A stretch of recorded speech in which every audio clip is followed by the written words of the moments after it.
Hola, buen dia. It's me, Peppermint. And when I'm not on RuPaul's Drag Race or simply being New York City's sweetest diva, I'm tuned into the fabulously empowering Bayard Rustin Center for Social Justice Power Hour, coming to you every weeknight at 7 p.m. live from our good old friends at the BRCSJ Virtual HQ via their Facebook page. Tune in tonight. Need in every community a group of angelic troublemakers.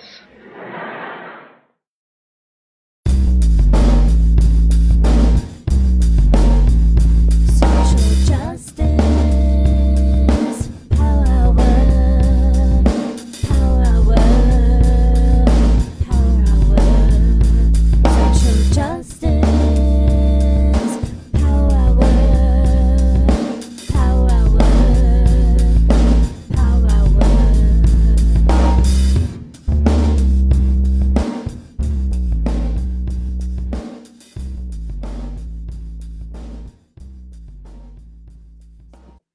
Good evening to our friends on the East Coast. Good afternoon to our friends in the West, and good in-between time to those friends of ours in the in-between spaces. Welcome, welcome, welcome, my friends. Welcome to the Social Justice Power Hour. Welcome to the virtual headquarters of the Bayard Rustin Center for Social Justice. My name is Robt Martin Seda-Schreiber. I'm the chief activist here at the center and your host for this evening, for this Power Hour, as I have been for the past year and, 8 months? Over 400 shows. Over 400 some odd shows, many of them very odd indeed, coming to you live every weeknight since the pandemic started. Can't stop, won't stop. And tonight, super special. Our old friend, and I mean our old friend, Robert Jones Jr., just long listed for the National Book Award for Fiction.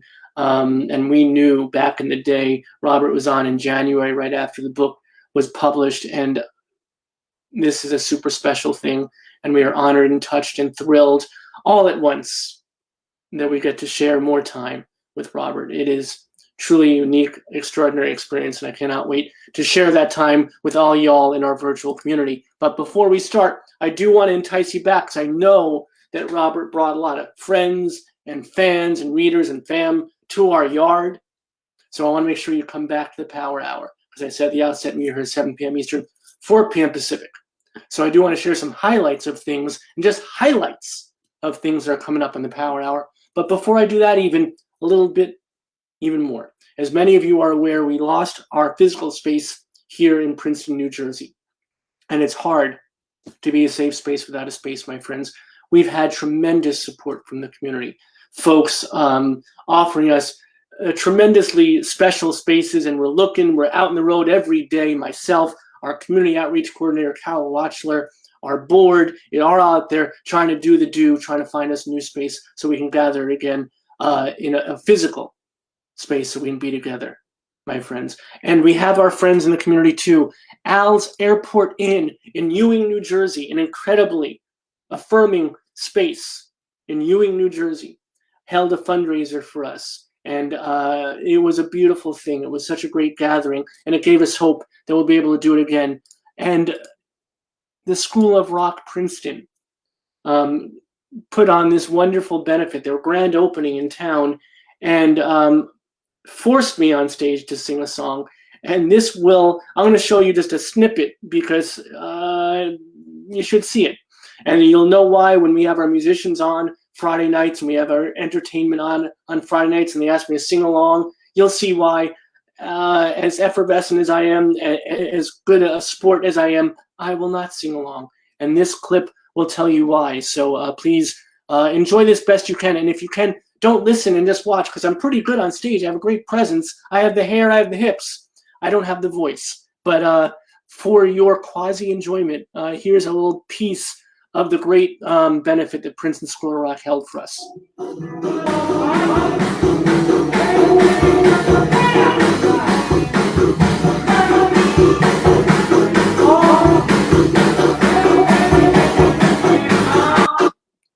And that's more than enough of that.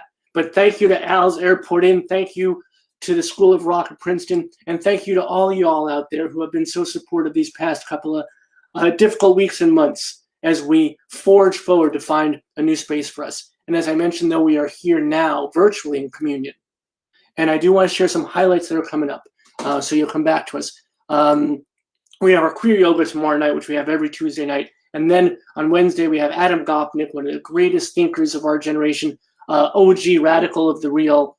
We have our Throwback Thursday, as I said, 400 shows, lots of highlights. Denise Froman from Poets of Puerto Rico. We have Dr. Eric Servini, a queer historian. April Rain, Oscar So White.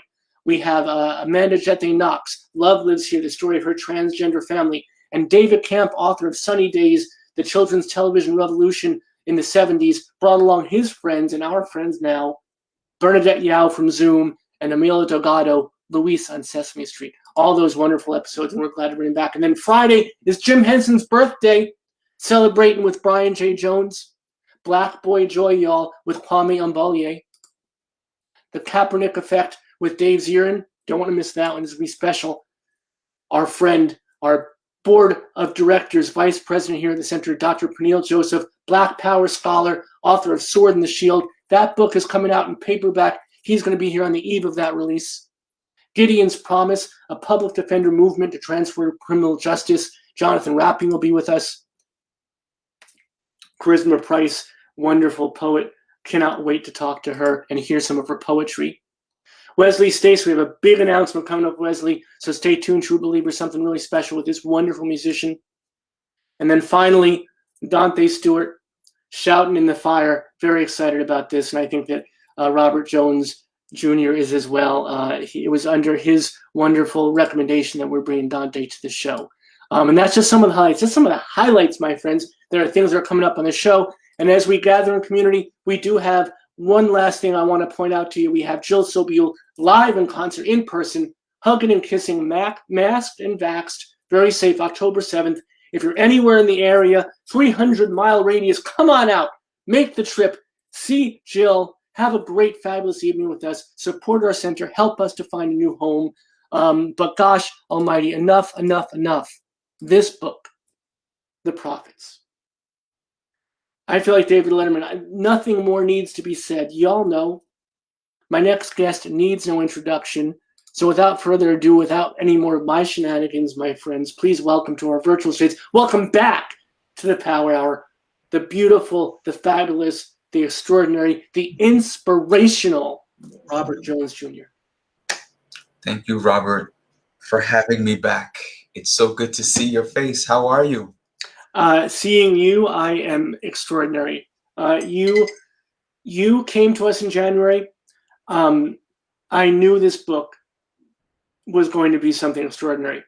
And I didn't know, honestly, how much the rest of the world was going to embrace it. And I am so glad for you, and I'm so even more glad for the world, because we're all the better for it. Wow. Thank you.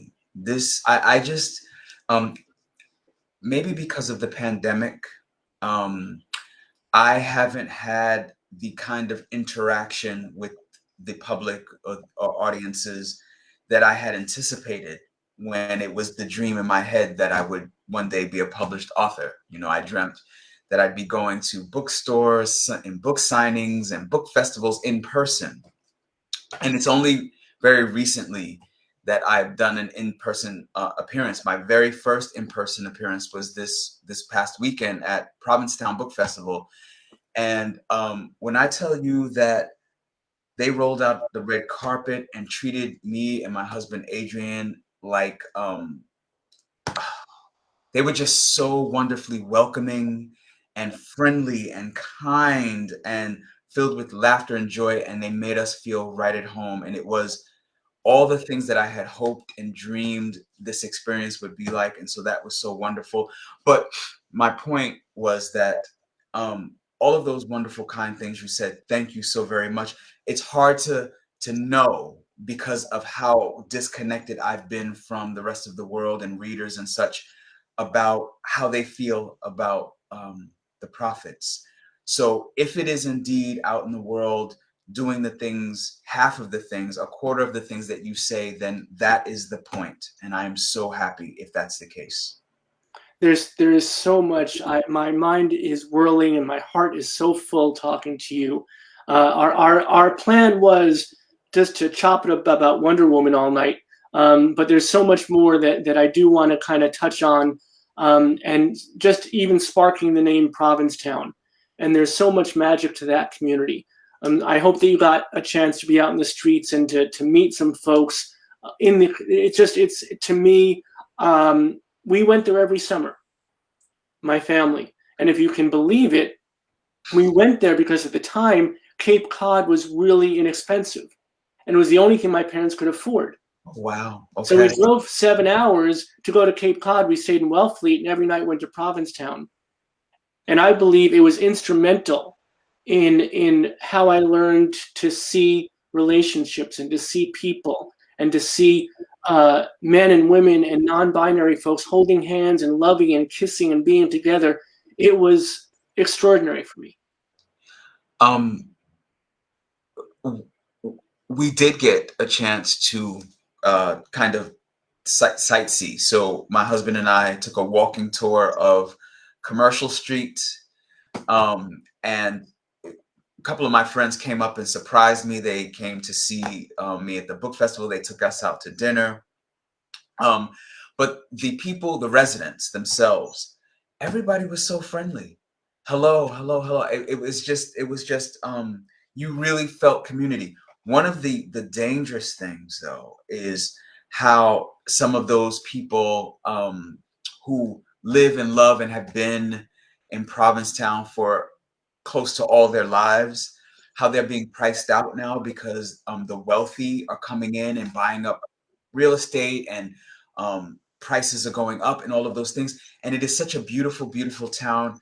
And gentrification is just one of those things that the benefit is that it brings amenities, right? It brings all of this attention and such, and beauty, a certain kind of beauty, I should say, because of the wealth to these places. But at the same time, it dislocates and disrupts and pushes out the culture, the people who are actually the ones that made it the town, the city, the love that it was to begin with.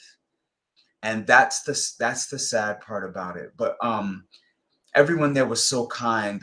We had an event in the Provincetown Public Library, which was absolutely stunning. They have this schooner, like this big, gigantic schooner in it, and that's where we had the talk. It was so funny because the librarian Nan told me that the schooner was first sailed by the Portuguese, which, you know, there's mentions of the Portuguese and the prophets, so it felt like a full circle moment. It was just so fantastic.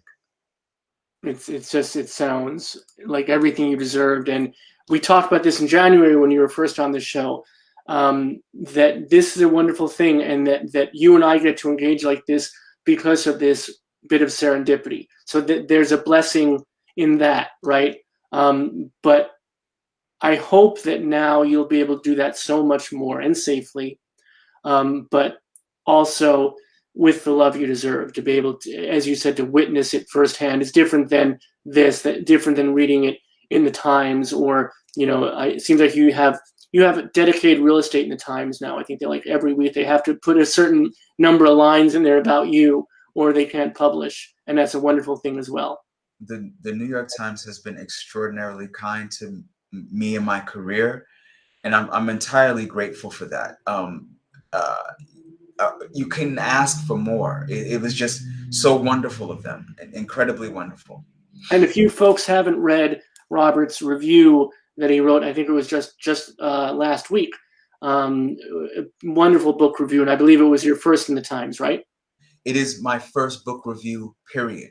It's the first book review I've ever written. It was for this book, Gail Jones's Palmares. She is, quite frankly, a legendary writer, one of the greatest novelists the world has ever seen. And the fact that the New York Times asked little old me to come write about this brilliant, brilliant artist was, I could not say no, but I was also terrified at the prospect. And I did my best. You did your best, and your best is stunning, my friend. And the other thing that ruins our little plan to talk about comics all night is that you went and got yourself longlisted on Friday. And I'm going to pretend Provincetown didn't happen. So we're the first show that you're on since you've been longlisted. And we'll take that as a great honor. Congratulations. Thank you. Of course, deserved. And what an important place to be. Above and beyond how happy I am for you personally, because I am head over heels for you. But the book itself and what you set out to do and what you did do for it to be there, how important that is, because that was really a part of your mission in writing it, right? Yes, I wanted to reinscribe into the cultural narrative those people that I felt were erased. I felt I had an ancestral duty to do that. So 14 years of laboring, mostly because I was terrified to write this book, but also because life interrupts, like I did not have the benefit of a benefactor or scholarships or fellowships or any of those things. I had to pound the pavement and work while sort of, as Toni Morrison said, finding the edges of the day to write about this story, to dedicate myself to this work, which I believe is my purpose. And so it took me a long time, but I'm so glad that the ancestors saw fit to support me through it so that I never gave up. And to be honest with you, the National Book Award longlisting was an utter surprise. I did not expect that. But I am also so humbled and grateful that the committee saw fit to put me in the same sentence as Honoré Fanon Jeffers and Jason Mott and so many others that are on that list that are mind-blowingly amazing writers with brilliant, brilliant works. That takes my breath away.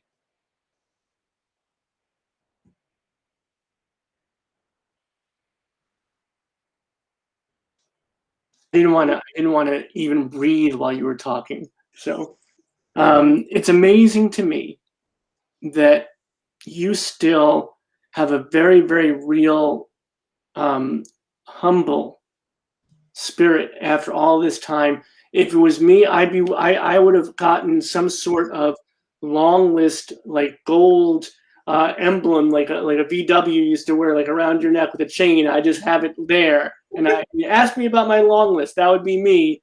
But you, and also let's talk about the books behind you, because this is who you are too, right? And it gives me an opportunity for some humble brag that out of those wonderful books that you have framing your beautifulness, I'd say 6 or 7 of those books, authors have been on the Power Hour. And that's the community that you've built, because those are folks that brought us to you and you brought us to them. And let's talk about that. Let's talk about this incredible thing that you and these other authors are doing. Instead of looking at each other as competition, looking at each other as a way to amplify and lift and be together in community. That was something that was so incredibly unanticipated. My experience with writers prior to this had been that we were all vying for this one thing. And so that we all had to see each other as competition. And that might have drove this desire to extra critique each other so as to sort of elbow the competition out of the way. But what happened was, and it begins with Kiese Layman,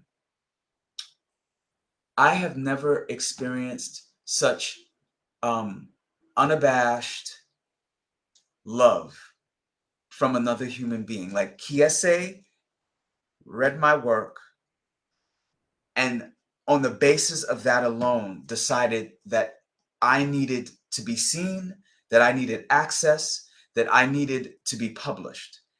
Kiese is the very first person to publish anything that I've ever written.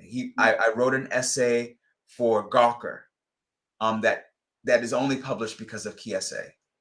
And that was the beginning of where I thought, well, maybe my work is worthy of other people seeing it. I had been doing Son of Baldwin, so I knew that people kind of were interested in some of the things I had to say, but I didn't realize that they were interested enough that I could actually be published someplace. Kiese is also the one who introduced me to my agent, PJ Mark. So it all begins with Kiese, and then it just sort of flowers outward, because Kiese is a community building person who moves from the position of love. So he introduced me to Disha Filia, and Maurice Carlos Ruffin and I actually met in person at first, because we also share the same agent. And Mateo Escarapor, whose book Black Buck came out the same day as The Prophets, and that's how we became book brothers, is that we noticed that our books were coming out on the same day, and we reached out to each other on social media and said, hey, good luck to you. It wasn't like, you know, I hope my book does better than yours. It was like, if you succeed, I succeed. That was me and Mateo's thing. Before we saw the New York Times bestseller list, we said, if you make it, brother, we both made it. That was our approach to it. And then the funny thing is, the universe works in such a funny way, right? We both made it, literally. There's, of course, Disha Filia and Donnie Walton, whose book, The Final Revival of Opal and Nev, is my favorite book of the year. I love and adore that book. Tarana Burke, whose memoir Unbound was just released. I went to a book release party where I finally got to meet her in person. And when I tell you it was a transformative experience, it was one of the most transformative experiences of my life. And then we have, who's coming on your show soon, Dante Stewart, who I think is just a phenomenal up-and-coming writer. He is about to change the game with his perspective about how he approaches Christianity from a place of radical love. It's just so incredibly wonderful. I love all of these people and more. There's so many who are not on the shelf, who are a part of this community, who we lift each other up and we love on each other. And as you said, we refuse to see each other as competition. We only see ourselves as community. And what's amazing about all these authors and all these books are they tell vastly different stories. Yes. In vastly different voices. And they totally dispel the myth that there is one Black story, that there is one Black voice, that there is one, right? It's all about hearing and understanding, and I love, gosh, one of my favorite moments on the Power Hour was not your show, and I loved your show so much, that's saying a lot. It's when Mateo was on, and you dropped by the comment section and we're just, having a good time, and the two of you were having a conversation. I felt like I should just put baby in the corner and let you two do this show. And you could feel the love, and it's not something that's for show. It's not something that's a good tagline.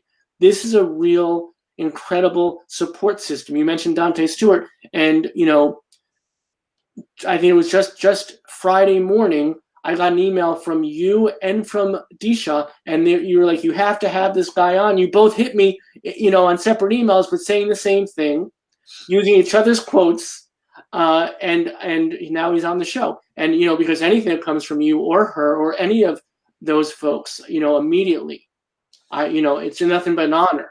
And, that was Disha's idea. Disha's way of putting her money where her mouth is. When she decides that, you are a family member, so I go to bat for you. And we were talking about Dante and how to help him. And she said, well, this is what I did. This is what I'm doing. Let me show you. And she sent me an email of what she sent out to her circle. And I said, damn it, I want to do the same thing. I'll modify what you wrote to tailor it to my relationship with Dante. And I'll do the same thing and send it out to my circle of people as well. And that is just, it doesn't feel like it was like work. It felt like it was love. And I love moving in that space where it's, because Dante, to me, Dante just hit me up randomly on Twitter, and now he's like my baby brother. And gosh, for all the bad things that social media is capable of, the few good things that it is capable of, I am so happy for, because I have been introduced as a result to people who are now my family. And that is what you are all about, and that's why this is so special for me and for our community, and to have you here. It's understanding that email or that Twitter hit or whatever it may be, right? And I also remember like seeing you, Mateo. I saw that Twitter romance. I like watched it blossom, and I was like, look at this. I am so fortunate. We are so fortunate to see this. But where does that come from? And where does that love come from? Because there are so many of us that aren't able to have that ability, that openness to understand that when we give to others, we give so much more to ourselves. Where does that come from? That comes from a very deep connection to a particular kind of tradition. I am the son of the descendant of enslaved peoples who migrated out of the South, and in some cases remained in the South, who are connected to people in the Caribbean, who are connected to people on the African continent, who are connected to people on the Southern continent, South America. So for me, when I say diaspora, I mean it. I mean that every single Black person on this planet, and beyond that, maybe even every single person on this planet, is family. But in particular, Black people, because we experience this world in a particular way, especially when we're from a nation where we are not the majority. And because we are bombarded with these images, these stories, these narratives about the fraught nature of Blackness, how there's a term, Black on Black crime, made specifically to pathologize who we are, when same race crime is the norm for every race, but we've been singled out in order to make it seem like it's worse because of us, because of our Blackness. That one way to combat that is a sense of radical love. And that sense of radical love pushes me to pro-Blackness. That means that I have to begin, at least, with love toward every other Black person. And in the situations where that might be deadly, where the Black person that I'm trying to love might be resistant to that love, or even violent toward that love, I move away and love them from a distance. But the love never falters, because I understand what the world is. And so for me, it comes out of that tradition of mother and father, grandmother and grandfather, great, great, great, great, greats, all the way back to the beginning, the way that we keep community in a world that tries to snatch community away and turn us against one another for every reason, and has succeeded often. I feel like one of those ways is to sort of fight that, or to disintegrate that, is to turn to my siblings with profound love, and to hold them up and realize that their wins are also my wins. If their losses are my losses, then their wins are my wins too, and I want to see them win.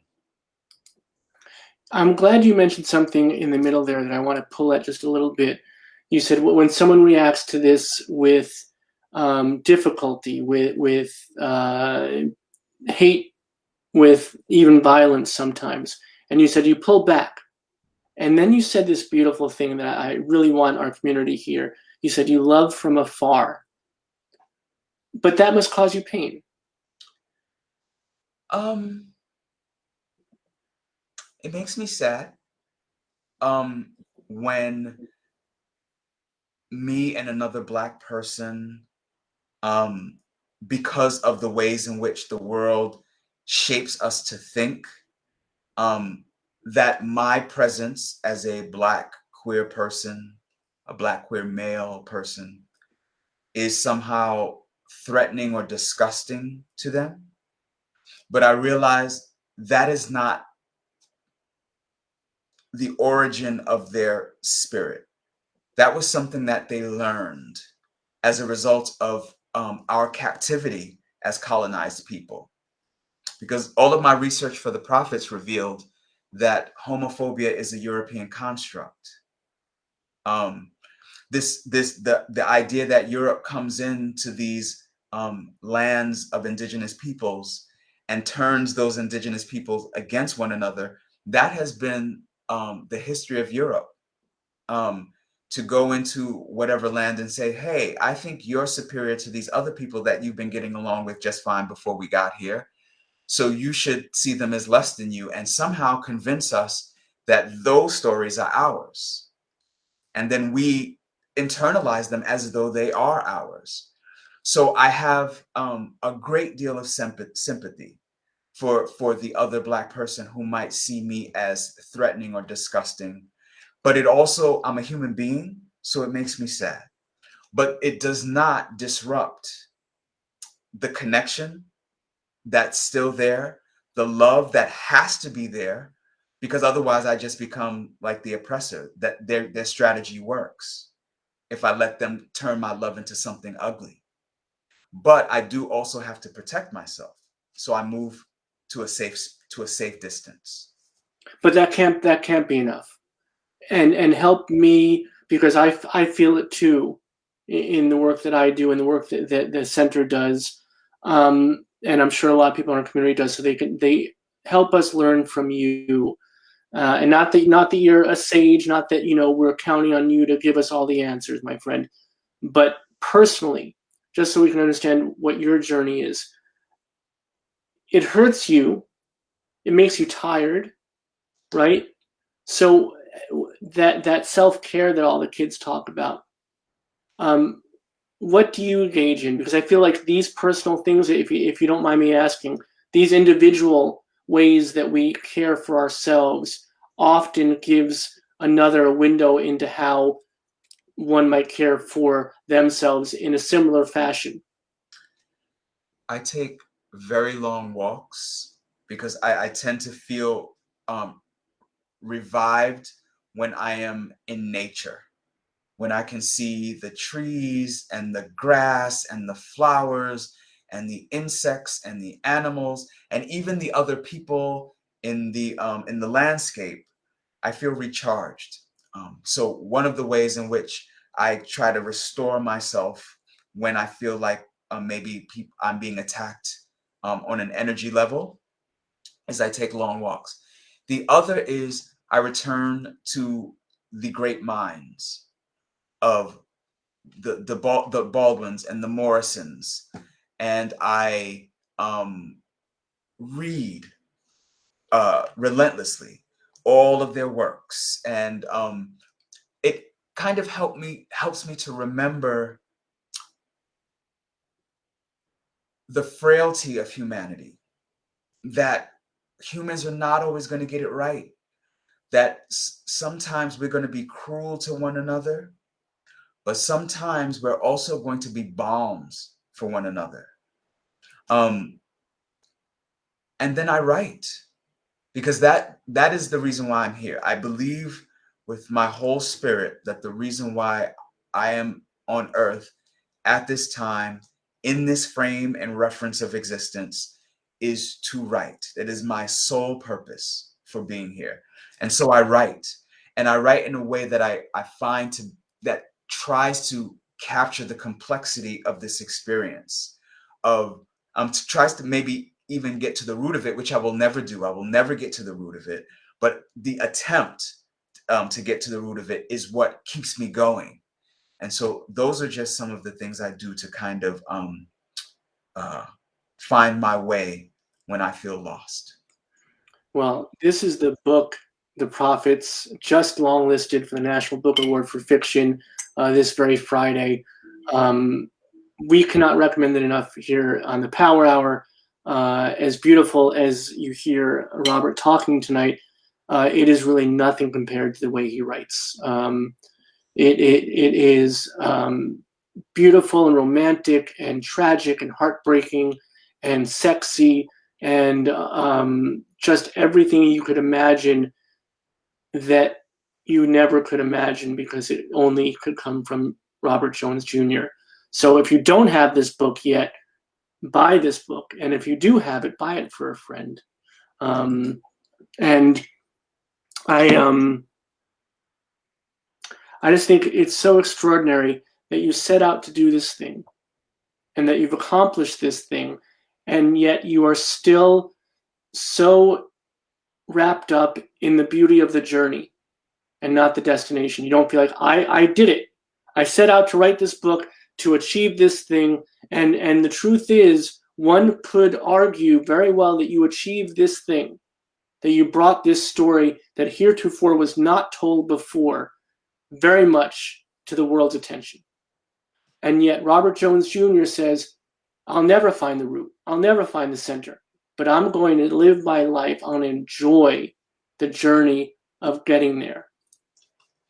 With all of its stumbles and all of its twists and turns and all of its obstacles, the point, I think, is the journey. You know, someone asked me what my spiritual beliefs were. And I wasn't certain how to answer that question, because I don't have spiritual beliefs that I think are traditional. I believe that my ancestors guide and whisper and protect and chastise and love me, and that they speak to me through blood, our blood connection. But I don't believe in an afterlife, like a heaven or a hell, or you know, some big giant nobody in the sky who watches every single thing we do and will reward or punish us based on arbitrary measurements. What I believe is that I don't know. But what I do know is that this might be my only chance. This one life that is infinitesimal compared to the breadth of the universe. So I have to do my best while I'm here to make this world as much more bearable as I possibly can than the condition in which I found it. So everything I do is in, how do I make it better? How do I make it better? And so if this is my one shot, the gift that I was given was writing. I have to figure out how to make it better with this gift. How do I do it with this thing that I'm doing? How do I make people's lives better? How do I make sure that I'm not making it worse? And how do I, when I do harm, because I'm a human being and I exist and I am going to do harm and I have done harm, and that is just how it works. You harm because you are here. How do I heal too? And so I don't have answers to that. I just know that I have to listen to my gut, because somebody I know long time ago once said, your gut is God. So I have to listen to my gut and realize that if I wouldn't want it done to me, then why would I do it to someone else? That basic thing that most Christians say, you know, that is the, you know, the golden rule, even though they don't abide by that golden rule. So for me, it's do no harm to the best of my ability, because what would you want harm done to you? It's just like the basic foundation of it.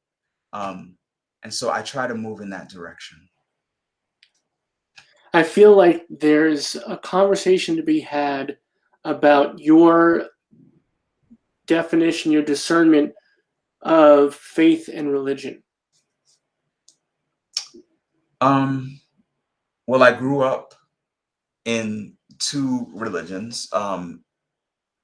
My mother's side of the family was Nation of Islam. So my mother, her father, He was the patriarch of our family who was in the nation. And then on my father's side, they are dyed in the wool, AME, Zion, Baptist Christians. And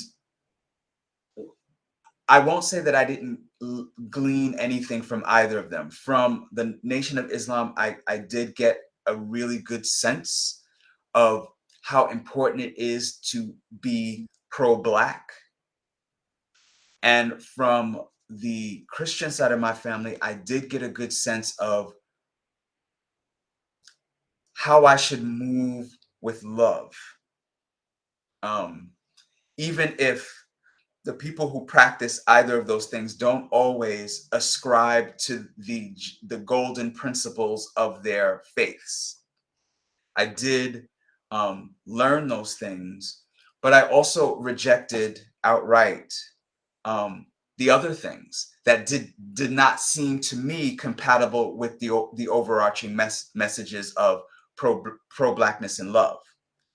So, so for example, don't talk to me about Christ and then in the same breath talk to me about how queer Black people are sinful simply by existing.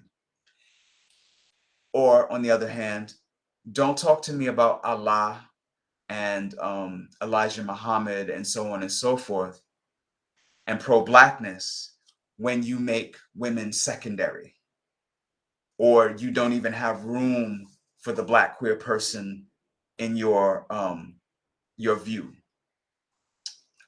And my mother was the first to reject the religion, Nation of Islam. She was the first to say, no, I refuse any system in which I am some secondary being or some being that is objectified to the point of I'm swindled out of my own autonomy. So you can queen me to death, but I will not be queened to death. It was my mother's perspective. And that gave me the pathway to also say, I will not die on either of those hills either. So my spirituality is in essence, do no harm. Honor those who came before you, whose sacrifices have ensured your place in the world. James Baldwin put it this way: your crown has been bought and paid for. I would not use royalty as my metaphor, because we as we know, royalty is the problem. But I will say that I honor the lives of those whose lives were either burdened or sacrificed so that I could be here. And I will always pay honor to those who came before me, who protected me and sheltered me and ensured that I could be here to do this work. So I think that's my spirituality. Thank you.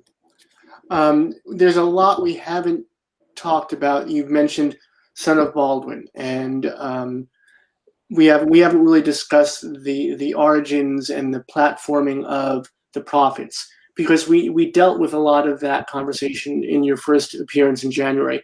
So I'm just going to tell you all, go back and watch that show, because it was great. It was fabulous. It was wonderful. And you'll know why we were going to have Robert back tonight. And it's been wonderful. I also want to thank you personally and from our community here at the center, because since your appearance in January, not only have you introduced us to some other really wonderful folks to be on the show, but you yourself, whenever we ask, with how busy you are, with how phenomenally extraordinary your journey is right now, and all the places you are going and all the people you are seeing, you have always made the time to drop a reading here and there for us at various times when we ask. And it's been incredibly meaningful to us, and I cannot thank you enough, my friend. Thank you so much, Robert. It feels nice to be asked, you know. I went into this, one of the things, somebody told me that this is actually a trauma response. But one of the things that people who have been exposed to persistent trauma in their lives often do is worst case scenario preparation. So whenever I approach anything, and maybe I have to start to unlearn this, I set myself up for the worst case scenario so that if it happens, I'm prepared. And if it doesn't, it's a gift.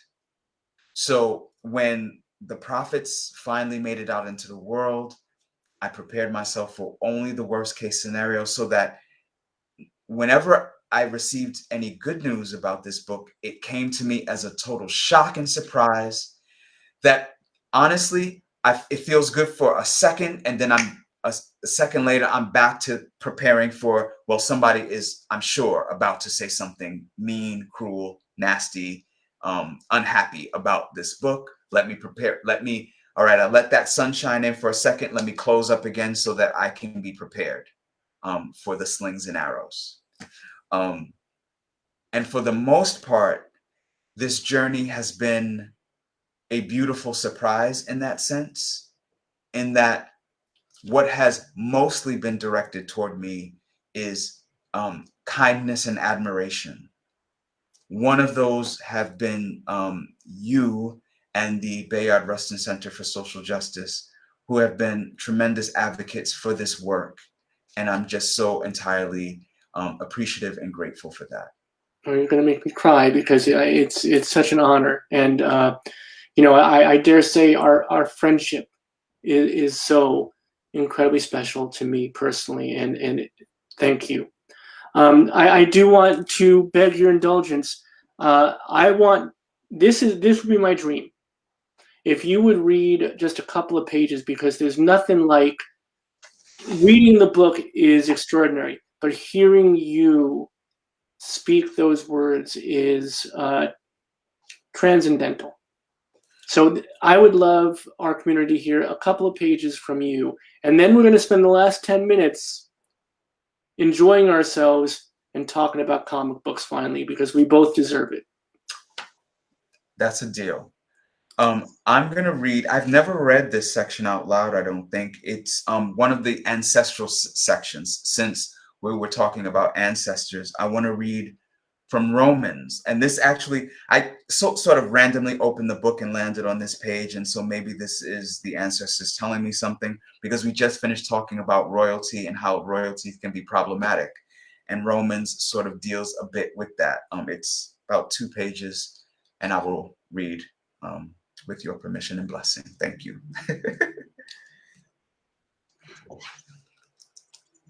Romans.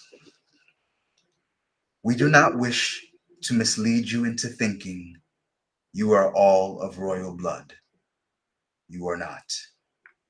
Yet, do not imagine that royal blood is of any significant import. It is not. Often, it is the most impure, arriving at its creation through vanity and more than a little cruelty. You are of the common folk. By common, we mean dancing, singing, weaving, speaking. The ones who could have held their heads high, but chose to hold their hands high instead. For they knew that all the universe wanted was their reverence, not their pride. Pride is what leads people onto ships, across seas, into forbidden lands. It is what allows them to desecrate forbidden bodies and stamp them with the names of reckless gods. Pride is at once haunted and unbothered by the disgrace it has built from turning people into nothing. Common, ordinary, fine and ordinary. The weaver, no less vital than the king. We do not mean to give you the impression of an untroubled period in which cruelty was unthinkable. That is, unfortunately, not what nature is. Nature is rugged simply, with not a single favored one to be found anywhere. But we are here to draw the distinction between this place and that one. It requires that we go back further than we are capable of taking you without great sacrifice to our shape and number, which we are willing to do if necessary. It is, after all, our responsibility. Certain promises were made. Certain mistakes bear our names. If we can avoid it, however, if we can rely on your best sense, which lies so dormant in you that we are not sure it can be woke, the undoing of time would neither be called upon nor necessary. To begin, we just need you to do one thing: remember. But memory is not enough.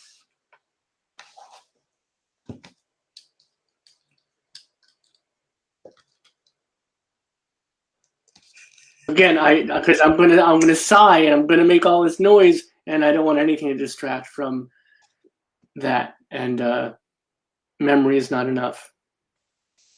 Memory is Thank not you. Thank you. Thank An you. honor. Thank you. All right. For months now, we've been promising this to each other, and our community, maybe they'll enjoy it as much as we do, but this is for us. I want to ask you this first and foremost, as we begin this conversation about comic books, and there are many folks who have this feeling of highbrow and lowbrow. And to me, you could easily say prophets, highbrow, comic books, lowbrow. Mm-hmm. And in your mind, how do you make that discernment? How do you define those terms, or do you just not accept those terms at all? I reject those terms. Those terms are that false dichotomy is the creation of people who are attempting to keep artist spaces exclusive, usually trying to keep the undesirables out of artistic spaces. Whether that's, the poor, the Black, the disabled, the queer, the woman, the trans, whomever it is, trying to keep those people out of those spaces by bestowing highbrow upon the ones that they deem acceptable and lowbrow upon the ones that they don't. But I find that to be false and misleading and without nuance. And I often reject binary thinking like that. And I think the purpose of art is to transform humanity, right? And if that's the case, then as many people as possible need to be exposed to it. As many people as possible need to be able to practice it. One of the dangerous things this country did in terms of the arts was taking music and dance and art out of the schools. You remember when that happened, when they said, oh, we don't have the money for that. That's the frivolous stuff. So let's just take that out and focus on reading and writing, or what have you. And that's dangerous. A world without art is a warlike, hostile and violent world. Art is meant to hold a mirror up to us and call upon us to exercise our better angels. So where I first discovered art was in comic books. My dad bought me a Wonder Woman comic book when I was 4 years old, and I was absolutely stunned by the idea of this paradise island, a land of all women who practice joy and peace as radical philosophies, who want to make the world a better place. And then Wonder Woman spoke to my queer child self with her bracelets that could deflect bullets and her magic lasso that can make you to tell the truth and her boomerang tiara and invisible jet and this gorgeous Star Spangled Outfit. If not for the so-called lowbrow comic books, there could have not been the highbrow The Prophets, because it is comic books that made me know that I was a writer. And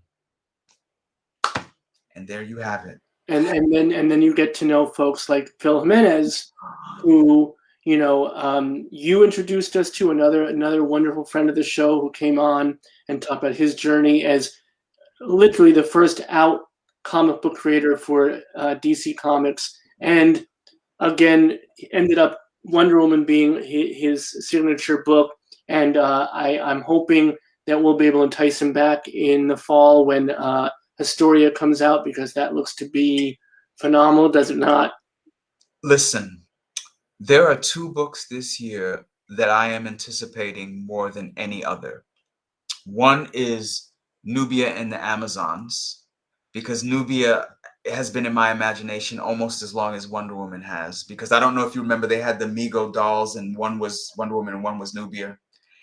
And the other is Wonder Woman Historia, The Amazons, by Kelly Sue DeConnick and the incomparable Phil Jimenez, who was the friend that surprised me in Provincetown, by the way. Oh, how wonderful. And it wasn't even Bear Week.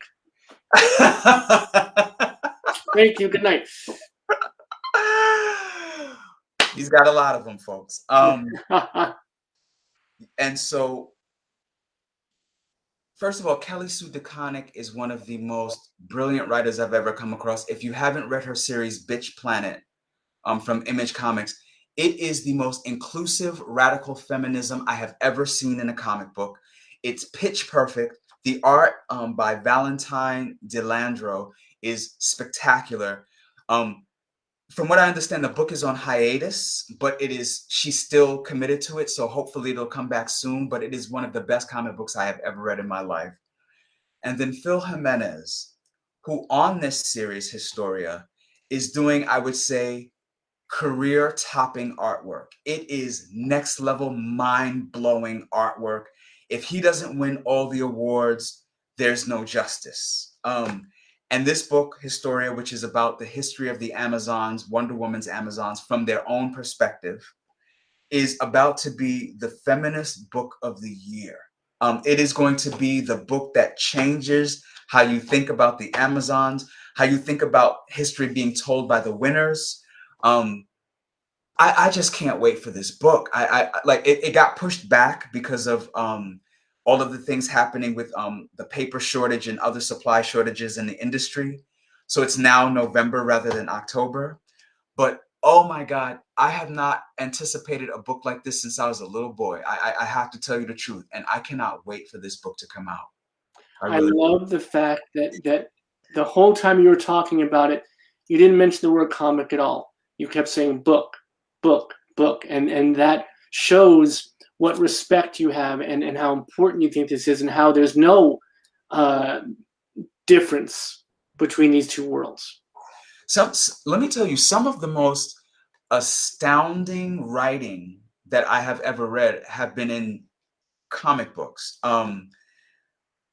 This, for example, Far Sector by N.K. Jemisin is one of the greatest sci-fi epics I have ever read, up there with Octavia Butler and Samuel Delany and the best of them. It is spectacular writing about a Black female Green Lantern who's at the edges of the universe, trying to keep the peace between warring factions of these alien races, while at the same time recognizing herself as an interloper, a police person, and trying to, navigate that whole thing. It is just phenomenal. I would say to people who are resistant or who think of comic books as kiddie things that are beneath them, to give some of them a try. Some of this is really transformative literature. And what people don't realize is a lot of the shows that they watch these days, especially on Netflix and Hulu, are adapted from comics. And the truth is, I have yet to watch, I think, any adaptation that is not pale in comparison to the source comic book. I would have to agree with that. That's almost entirely true for any adaptation, that the book is as good as the adaptation may be. The book is almost always better. There are a few exceptions, but the book is like, I'm thinking of The Color Purple, Steven Spielberg's The Color Purple, which is a classic movie. Everybody in my family loves that movie. We've watched it dozens of times. I didn't read the book until maybe 10 years after the movie, and the book is just, if the movie was phenomenal, the book was just universally phenomenal. It was just huge and wonderful, and Alice Walker is a genius. And so yeah, I always tell people, check out the source material. Yeah. And gosh, we're in the after party. Prince be proud. I could stay all night and talk with you, my friend. Your positivity, your exuberance, your excitement about your own journey, but then every time we talk about someone else, you light up even bigger and brighter and wider. And it's just an amazing thing to see. And I thank you for it. I thank you for giving me the platform to talk with you publicly about these things. It's just a blessing. I'm so grateful, truly. Well, you be well. Best to your lovely husband. Best to all your friends. Your circle is an inspirational thing. And I hope someday soon, when safety and sanity allows, we can be together on the same physical plane. I would enjoy that very much. I'll be in Princeton in November. Then you have a place to stay. Thank you so much. All right. Be well, my friend. Best to you. Bye. Everybody, that is Robert Jones Jr. And this is the book again. I want to show it to you. Oh, and someone from Provincetown, thank you, my friend, for joining us from one of our favorite places. You can buy this book at our bookshop.org list. Please do so. Bookshop.org links you to local bookstores in your area, supports local independent bookstores, supports the authors that are on the show. I want to thank everybody, all y'all who came out tonight to listen to this conversation, to be party to this connection, to be in virtual community with us. Remember, we are here 7 p.m. Eastern, 4 p.m. Pacific, every single freaking weeknight. Please do come back.